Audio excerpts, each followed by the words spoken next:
Joel Embiid has had astronomical numbers and has been getting it done on both ends of the floor, crashing the boards, helping them score. And also, as we keep talking about and have mentioned, offensively, a big part of why they're sharing the ball so much better. Yep. You're rarely seeing Joel Embiid or anybody for the Sixers just dribbling top of the key, dribbling the air out of the ball. They're moving it. It's a lot more pick and roll game. It's a lot more low post game. They're driving the basket more, penetrating and driving to draw on defenders, and now kicking out to wide open shooters. It's just better basketball, which as a former basketball player myself, I'm like, hallelujah. Because I've been waiting for this from the Sixers. We saw it in the Allen Iverson, Dikembe Mutombo, even Matt Geiger, Eric Snow, Aaron McKee days.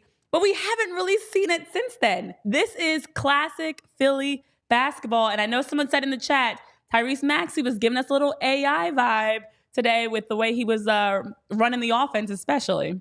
Listen, a win is a win. And I am one that always is more about focus on how a team is winning. And as you talk about, the Sixers definitely, you saw a sloppy game at times. Obviously not a great game in terms of turnovers. And I think it was 15 is what they ended up with.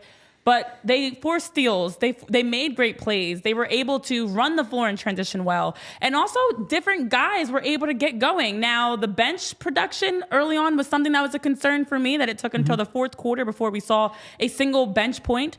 So there's always something that needs to be tweaked. But that's why it's the early part of the season. And we would not expect to see the Sixers in full late season form at this point. But when you look at the way that Tyrese Maxey's playing, and that's even before we start talking about Joel Embiid's incredible numbers so far through the first 9 games, talking about the Sixers' incredible record to start, but Tyrese Maxey specifically, we just were celebrating his 23rd birthday, and you put up a career high 50 points behind, as you mentioned, a 17-point second quarter.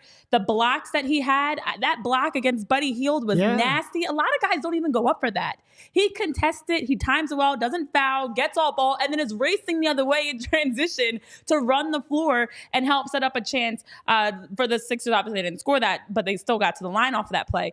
I'm a huge Nick Nurse fan. I've always been very encouraged by the way that he can help his teams, whether it was Toronto winning a championship or whoever he's coached, whatever players he has, he brings out the best of them. And as a head coach in professional sports, to me, that says a lot about you, that you are a good locker room guy that allows the guys to feel like they can be comfortable, they can play at their best, they can, add and contribute in some ways. And from Nick Nurse already in the first 5 games, what I've seen is the rotation has been very good. I feel like at times in the past with Doc Rivers or whichever other coach you want to talk about, Brett Brown, whoever it was, the Sixers were mismanaged in that you'd see a run go off by the opponent and no changes made, timeout not called, or the lineup that's on the floor is struggling to score and that lineup stays out there for, in my opinion, too many minutes. And Nick Nurse is very good about managing of it's a balance. You don't want to have the quick hook because you don't want guys feeling like anytime they make a mistake, they're going to be pulled. But you also want to have that standard that we expect you to step on the court and make an impact. And if you're not doing that, we're going to make an adjustment.